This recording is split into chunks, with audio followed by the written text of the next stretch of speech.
안녕하세요. 현실주의자입니다. 자, 여러분 오늘 시장은 좀 어떠셨나요?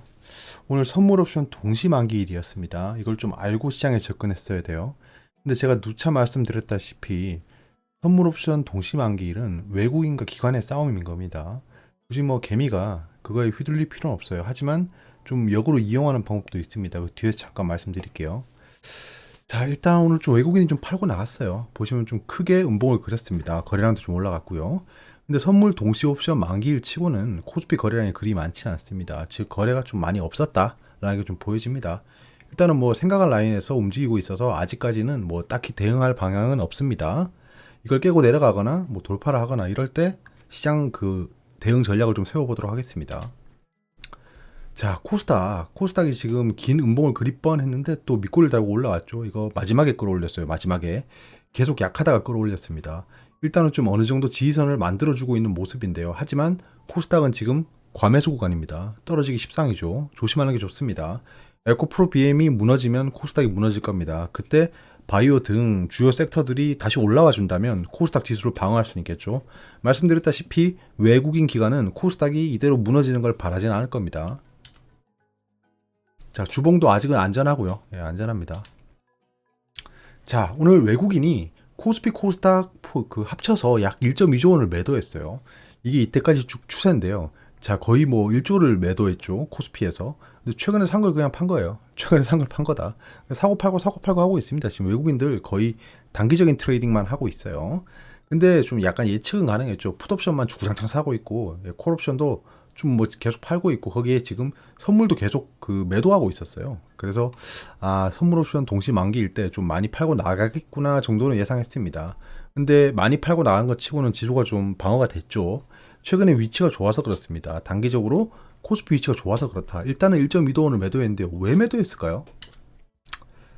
두 가지 이유가 있습니다. 첫 번째, 파월 의장이 얘기했죠. 금리 인상폭 확대 필요시 가능하다. 0.5%포인트 가능하다. 이 빅스텝을 시사했어요.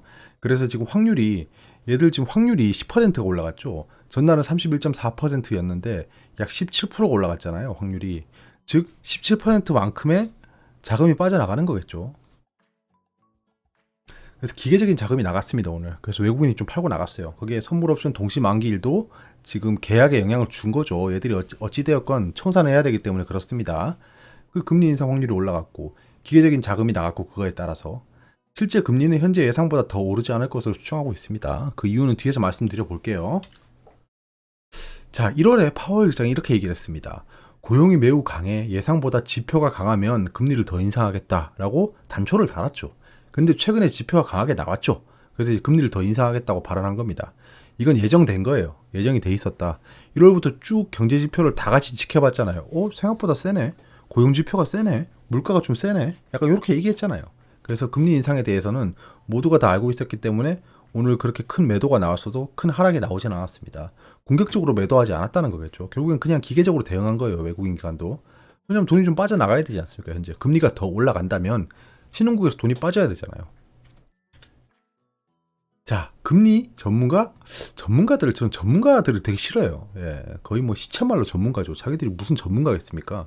금리에 대해서는 아무도 모릅니다. 예, 심지어는 파월 의장도 몰라요. 자기 금리가 얼마나 될지 예측만 하고 있는 거죠. 맨날 점도표, 그 막 점도표 가져와가지고 막 그냥 만지고만 있는 거죠. 그 점도표가 맞은 적이 있습니까? 자, 작년 2월이에요. 요거 한번 잘 보세요. 자, 기준금리 이번엔 동결 했지만 이때 하늘이 동결했어요. 연말에 2% 전망한다. 그래서 B2 연끌 쪽이 비명을 지르고 있다. 2%인데 비명을 지른다고 했죠. 자, 이때 내용을 보면 올해 말 기준금리가 1.75에서 2%에 이를 것이라는 시장 전망과 이거 결과를 알고 보시는 거예요. 그냥 개그죠. 이주열 하는 총재는 이주열 씨 나왔네요. 하는의 예상과 큰 차이가 없다. 자, 보세요. 그래도 우리나라 경제 관련 그 엘리트들이 모여 있다는 한국은행에서 연말 기준금리를 1.75%에서 2%라고 예상했어요. 근데 저 때 얼마까지 올라갔죠? 약 4%까지 올라갔죠. 그럼 말도 안 되는 거죠. 아무도 몰라요. 이렇게 박학다식하고 경제에 빠삭한 분들께서 연말 금리도 예상 못 하는데 도대체 금리를 누가 알 수 있겠습니까? 시장은 이렇게 변화무쌍하게 움직입니다. 경제는 변화무쌍하게 움직이고요. 그래서 누구도 예상할 수 없습니다. 자, 금리 인상 예상 수치를 보시면 작년에 이렇게 됐죠. 이렇게 됐고 작년 말에는 내년에 5.25%까지 갈 거다라고 했어요. 그래서 지금 1월에 그냥 베이비 스텝, 아주 그냥 애기의 걸음마를 탁 해서 0.25% 올렸죠. 자, 3월에는 이제 다가오죠. 14일이죠. 빅스텝이 유력합니다. 빅스텝이 유력하다. 그러면 이제 5.25%가 되겠죠. 그럼 작년 말에 예상했던 금리랑은 일치해요. 근데 아까 보셔서 아시겠지만 금리는 아무도 모릅니다. 지금 뭐 5.5%다, 5.75%다 뭐 이렇게 얘기하고 있어요. 그래서 한 두 번 정도 더 올릴 수 있습니다. 올라가는 건 기정사실이에요. 그건 작년부터 알고 있었고 올라가는 건 기정사실인데 올라가서 얼마만큼 좀 오랫동안 지속되느냐가 이제 문제겠죠. 그러니까 금리 인상에 대한 우려는 좀 걷어두는 게 좋습니다. 다 알고 있는 거예요. 이미 다 알고 있다. 시장에 패가 까져 있고 그리고 그 자칭 전문가들도 계속 비슷한 수치를 외치고 있습니다. 두 번째입니다. 원화가 약세예요. 보시면 그 못난이 통화된 원화 주요국 중 최악 뭐 이렇게 얘기하고 있잖아요. 그래서 원화가 가장 약합니다. 그래서 외국인 자금 빠져나가는 게 좀 가속화되고 있죠. 왜냐하면 원화가 약해지면 외국인들의 그냥 이 환차손이 발생합니다. 환율이 변동으로 함으로 인해서 본인들이 보유한 한국 주식의 가치가 떨어지는 거예요. 그래서 뭐 기계적으로 또 나가는 자금이 생기겠죠. 아, 더 이상 여기 못 있겠어. 셀 코리아 이러면서 파는 거죠. 자, 저는 공격적인 금리 인상 끝났다고 생각합니다. 엥? 그럼 뭐 이주열 씨, 파월 씨도 모르는 걸 네가 감히 이렇게 얘기할 수 있겠죠. 근데 아까 앞에 제가 설명드렸다시피 금리는 아무도 몰라요. 근데 아는 사람이 있습니다. 물론 저는 아닙니다. 저도 아는 사람의 그 움직임을 보고 판단하고 있는 거죠. 자, 한국 증시의 흐름을 보시면 아시겠지만 여기 그 아까 그 하느니 2% 예상하니 1.75% 예상하니 뭐 이때 있잖아요. 이때 이미 시장은 빠지고 있었어요. 미스터 시장입니다. 제가 본 사람은 미스터 시장은 이미 빠지고 있었어요. 이 주가가 코스피가 빠지고 있었습니다. 코스피는 이미 알고 있었어요. 금리가 이렇게 공격적으로 올라갈 걸. 쭉 빠지는 거죠. 그걸 또 누가 같이 알고 있냐? 외국인이 알고 있습니다. 외국인이 쭉 매수하는 척 시장 들어올리는 척 하다가 쭉 팔고 나가버리죠. 이거 페이크 캔들이잖아요. 결국엔 트랩 스윙 발생시켰습니다. 전저점 깨고 내려가 버렸죠. 이때 전저점 깨고 내려가 버렸습니다. 그리고 끊임없는 하락 곡선을 그리는 거죠. 그러니까 시장은 이미 알고 있었다. 이 금리 사태를. 예, 언론에서 그렇게 떠들진 않죠. 이렇게 돈을 움직이는 외국인들이 과연 언론에 정답지를 내놓고 여러분들이 다 보게 할까요? 공짜로? 아닙니다. 자기들은 미리 움직인 거죠. 그렇게 움직여서 금리가 올라가서 시장이 약하겠구나, 경기 침체가 올 수도 있겠구나를 이미 알고 다 빠져나갔어요. 다 빠져나가고 지금 현재 횡보하고 있습니다. 횡보하면서 저점을 올리면서 올라가고 있죠. 이게 속임수 캔들일 수 있습니다. 이게 속임수 캔들이라면 전저점을 깨고 내려가겠죠. 예, 그게 그 움직임이 발생하면 금리가 더 올라가는구나 라는 걸 알 수 있죠. 그러면 꽤 크게 하락할 겁니다. 그때 인버스를 투자해서 해지하면 됩니다. 지금은 방향성을 알 수 없기 때문에 금리가 더 올라갈 거야, 인버스 이렇게 하시면 점쟁이밖에 더 되는 거겠습니까? 근데 여기서 볼 수 있다시피 여기 하늘색 산이 증시 주변 자금입니다. 증시에 투입되기 직전의 자금들이란 거죠. 계속 줄었잖아요. 이렇게 계속 줄었어요. 계속 줄다가 최근에 증시 주변 자금이 늘어나고 있습니다. 자, 그러면 이 미스터 시장은 미래를 알고 있다고 했잖아요. 자, 이 증시 주변 자금은 왜 상승하고 있고 외국인은 최근에 왜 들어오고 있고 그 지수의 하락은 왜 멈췄을까요? 좀 미스터 시장을 보고 판단하는 거예요. 더 이상 공격적인 금리 인상은 발생하지 않겠다고 미스터 시장님께서 판단하고 있구나 라는 겁니다. 자, 이미 시장은 6개월 뒤를 예상하고 있는 거죠. 추가적인 금리 인상이 된다면 전저점을 깨고 내려갈 겁니다. 이거는 유진 파마가 주장했죠. 효율적 시장 가설입니다. 시장은 굉장히 효율적이고 선제적으로 움직입니다. 그래서 좀 그 판단을 하고 있는 겁니다. 만약에 이 시장이 금리가 더 올라가서 더 위험한 상황이 온다라는 걸 알려주면 그때 판단하면 되는 거예요. 왜냐하면 저희는 점쟁이가 아니에요. 뭣도 모르는 소리 하고 있네. 금리 계속 올라가가지고 코스피 전저점 깰 거야 라고 말씀하시는 분들 있을 거예요. 그럼 그분들은 점쟁인 거죠. 맞다면. 안 맞으면 어떡할 겁니까? 안 맞으면 잠수하겠죠. 저는 어찌되었건 인플루언서이기 때문에 잠수를 못합니다. 그럼 그때 욕먹으면 되잖아요. 뭐 욕만 먹고 끝나면 다행이지만 저도 투자를 하고 있습니다. 저도 투자를 하고 있기 때문에 저도 개박살이 나는 겁니다. 저도 굉장히 신중하고 이 새벽까지 맨날 데이터 분석하면서 이때까지의 추세를 보고 과거 사례를 보고 정밀하게 판단하고 있는 거예요. 만약에 시장이 망하면 저도 망하는 거예요. 예. 여러분들도 투자를 하고 있잖아요. 다 같이 망하는 겁니다. 지금 투자하고 있는 사람들 다 망하는 거죠. 외국인 기관도 뭐 웃겠습니까 거기서. 자, 미국 기준금리나 나스닥을 매핑해보면 이렇습니다. 금리 상승기 때 이때까지는 금리 상승기 때 주가가 폭락하지 않았습니다. 이때까지는 폭락하지 않았고, 이렇게 초록색 금리가 상승할 때 주가는 올라갔어요. 뭐 리먼 사태가 와서 떨어지긴 했지만 결국은 금리가 제로까지 갔죠. 이때부터 제로 가고, 그 미중 무역 분쟁 발생하고 금리가 올라가기 시작했었는데 코로나 사태가 와서 다시 제로로 오고, 그리고 다시 이렇게 급격하게 상승하고 있어요. 이때 리먼 브로더스 전에 이 금리 상승이랑 지금이랑 거의 그 쌍둥이죠. 그래서 그 다음에 경기 침체가 온다. 짧은 경기 침체가 올 수도 있습니다. 그 상황에서 이렇게 주가가 떨어졌습니다. 요 상황이에요. 이번 금리 상승기 때는 주가가 떨어졌습니다. 또 미래에 분석할 때 그러겠죠. 금리 상승기 때 주가가 금리 상승이 3번 중에 주가가 2번 오르고 1번은 떨어졌다의 케이스가 되겠죠. 일단은 금리 상승기 때 주가가 떨어지고 반등해주고 있습니다. 현재는. 자, 이거는 제가 한 99번은 말했던 것 같은데요. 금리 인상이 급격하게 되면 주가는 약 6개월에서 1년 정도 지지부진하다. 완만한 금리 인상이 된다면 주가는 급등한다라는 겁니다. 그 이유는 간단하죠. 완만한 금리 인상을 한다는 건 경제가 너무 좋아요. 그래서 이제 긴축을 하는 겁니다. 너무 좋은 상태이기 때문에 주가는 계속 올라가겠죠. 근데 급격한 금리 인상을 한다는 건, 급격한 금리 인상이나 급격한 금리 인하를 한다는 건 무언가 체계적인 리스크가 발생했다는 거예요. 그렇기 때문에 주가가 강할 수는 없겠죠. 그래서 지지부진하다. 6개월에서 1년 정도 지지부진하다는 겁니다. 작년 6월부터 시작됐죠. 그럼 아직 1년이 안 됐습니다.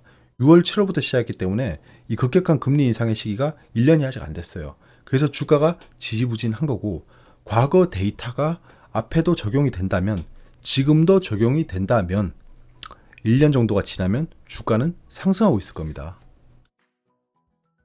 어찌됐든 빅스텝이 현재 유력합니다. 유력해요. 3월 14일에 빅스텝이 유력하니까 3월 14일에 빅스텝이 그 시행되고, 그 다음에 파월 의장이 또 기자회견을 하고, 그런 용어들을 분석한 다음에 시장이 움직이겠지만, 그 뒤로는 다시 상승세를 그릴 확률이 매우 높습니다. 매우 높아요. 근데 빅스텝이 아니고 울트라 스텝을 한다면 시장이 굉장히 큰 충격을 받겠죠. 근데 빅스텝을 한다면 이미 다 알고 있는 이 50%의 확률의 빅스텝이 발생했다고 해서 시장이 꺼질까요? 세상이 그렇게 움직이진 않더라고요. 그래서 매우 유력한 확률로 14일까지 주가는 지지부진할 수 있으나 14일 이후에는 아마 단기적인 하락을 끝내고 상승으로 돌아갈 확률이 높다라는 겁니다. 이거는 효율적 시장 가설에 근거해서 말씀드리는 겁니다. 최근에 가장 이슈가 됐던 공매도 종목을 다시 리뷰해 보겠습니다. 최근에 하루하루가 계속 다르기 때문에 봐야 돼요. 공매도 3인방입니다. 에코프로 BM, 얘는 지금 보시면 알겠지만 공매도가 추가적으로 상환되고 있지 않습니다. 숏커버링이 발생하고 있지 않습니다. 지금 에코프로 BM이 크게 하락할 수도 있어요. 크게 하락할 수도 있습니다. 왜? 지금 공매도 상환 안 하고 있습니다. 공매도 상환이 급격하게 일어나야 에코프로 BM이 급등하는 시나리오인데, 지금 공매도 상환을 하고 있지 않아요. 하고 있지 않기 때문에 여기서 급격하게 떨어진다면 공매도 상환이 또 일어날 거예요. 이 공매도가 숏 커버링이 단기간에 일어나면서 주가가 급등할 수도 있지만, 단기간에 주가가 급락하면서 그 떨어진 주가를 활용해서 공매도를 상환하는 세력도 있습니다. 그래서 이 공매도 잔고는 매일매일 봐야 돼요. 지금 에코프로 BM은 잘하면 폭락할 수도 있습니다. 잘하면 폭락할 수도 있다. 이걸 좀 지켜봐야 돼요. 폭락에도 또 이게 시장 주도주고 수급이 몰려있는 종목이기 때문에 반등 속도가 굉장히 빠를 거예요. 전 이 변동성을 이용해서 계속 트레이딩 할 겁니다. 자, 셀트리온 제약이죠. 셀트리온 제약도 지금 단기간에 급등하고 있는데요. 쇼트 커버링, 이 공매도 상환이 일어나고 있지 않습니다. 그래서 이건 다른 이슈예요. 공매도 상환으로 그 셀트리온 시리즈가 올라가고 있는 게 아닙니다. 이건 제가 말씀드린 가설이 맞는 것 같습니다. 에코프로 BM 등 2차전지 수급이 빠지면서 지금 바이오로 들어가고 있는 거예요. 그 중에 일환이 셀트리온 제약이란 겁니다. HLB입니다. HLB는 오히려 공매도가 공매도 잔고가 상승하고 있습니다. 지금 공매도가 시행되고 있어요. HLB는 공매도를 다시 하고 있다. 그래서 공매도 이때랑 똑같습니다. 공매도가 쑥 떨어지면서 쑥 올라갔죠. 여기도 공매도 쑥 떨어지면서 공매도가 쑥 올라갈 수 있어요. 근데 주가가 폭락한다는 그건 아닙니다. 왜냐하면 공매도 잔고가 급격하게 올라가도 주가가 안 떨어질 수 있습니다. 왜냐하면 공매도는 비쌀 때 하는 거기 때문에요. 아무튼 그걸 좀 지켜보겠습니다. 주가가 계속 올라가면서 공매도 잔고가 올라갈 수 있습니다. 이걸 계속 트래킹 해보겠습니다. HLB는. 어찌되었건 저도 지금 HLB에 들어가 있고 이제 수익권으로 돌아갔습니다. 현재 수익권이다. 이건 9일 재진 제가 다른 얘기를 하려다가 말았는데 일단은 요 수급을 넣어놨으니까 9일 재지 잠깐만 볼게요. 최근에 9일 재지가 거의 2연속 하한가를 갔죠. 그래서 제가 단기 트레이딩을 좀 하고 있는데요. 일단은 이 하락은 미리 예견된 하락은 아닙니다. 미리 예견된 하락은 아니고 미리 예견된 하락이었으면 공매도 잔고가 굉장히 많이 올라갔을 겁니다. 굉장히 많이 올라간 다음에 주식 뭐 매매 양수도 계약을 하면서 공매도 상환할 수도 있겠죠. 또는 뭐 전환 사채권을 돌리면서 공매도 상환할 수도 있는 거고. 근데 최근에 공매도가 좀 올라가긴 했으나 요런 급락을 예상하는 흐름까지 아니었습니다. 아마 며칠 뒤에 보면 공매도 잔고가 확 줄어 있을 겁니다. 지금 이 두 번 연속의 하한가를 이용해서 공매도를 상환하고 있을 거예요. 아직 공매도 잔고가 좀 남았습니다. 이거는 그 앞에 세 가지 종목을 얘기하는 거예요. 공매도 이슈는 지속될 전망입니다. 근데 에코프로 BM 같은 경우에는 공매도 쇼트 커버링, 공매도 상환이 일어나고 있지 않기 때문에 굉장히 위험합니다. 굉장히 위험하다. 위험하다는 걸 생각하고 지켜봐야 됩니다. 저는 지금 이 변동성을 이용해서 계속해서 트레이딩하고 있습니다. 에코프로 BM 같은 경우에는 거의 뭐 사골이죠, 사골. 예, 급격하게 하락하면 그 반등할 때 매도하고 급격하게 하락이 발생하면 이건 트랩을 이용했어요. 트랩 스윙을 이용해서 그 샀다가 바로 매도하고 이번에 또 조정을 보일 때 그 선물 옵션 동시 만기일이었지 않습니까? 에코프로 BM에 대해서는 굉장히 계약 청산이 많이 일어났을 겁니다. 수급이 많이 몰렸을 거예요. 그래서 동시효과 때 팔았습니다. 그냥 동시효과 때 급격하게 상승했죠. 동적 VI에 걸렸어요. 동적 VI가 걸릴 정도로 그 에코프로 BM의 동시효과 때 그 매매가 많이 몰렸습니다. 그래서 매도했고요. 에코프로 BM에서는 최근에 거의 수익을 굉장히 많이 내고 있습니다. 얘는 큰 종목이기 때문에 한 번에 들어갈 때 굉장히 많이 들어갑니다. 저 이거. 그다음 도전 비주원 이거는 거의 오늘 지수가 약할 때 조정을 보일 때 프로그램 매수를 확인하고 또 들어갔습니다. 그래서 프로그램 매매 매도를 좀 보면서 그 고점에서는 아니지만 어느 정도 수익을 보고 매도를 했고요. 더 상승했지만 아쉽지 않습니다. 아쉽습니다. 농담이고요. 예, 아쉽긴 한데 어찌되었건 저는 100번을 트레이딩해도 이때 다시 매도할 겁니다. 어쩔 수 없어요. 예, 어쩔 수 없습니다. 뭐 제 그릇이 이만한데 어떡하겠습니까?